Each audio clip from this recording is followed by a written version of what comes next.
अस्सलाम वालेकुम नाजरीन आपको एक इंतहाई अहम खबर से आगाह करते चलें।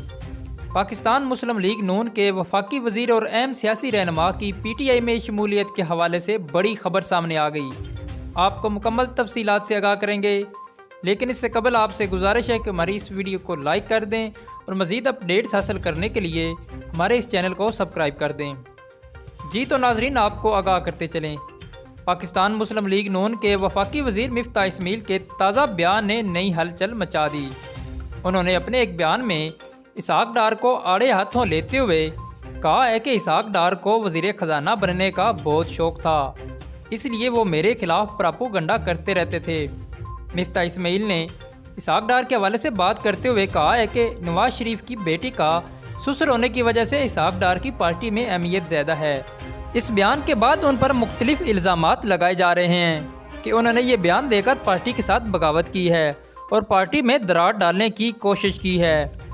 और कुछ लोगों का कहना है कि वो PTI में शमूलियत इख्तियार करना चाहते हैं, इसलिए वो ऐसे बयानात दे रहे हैं।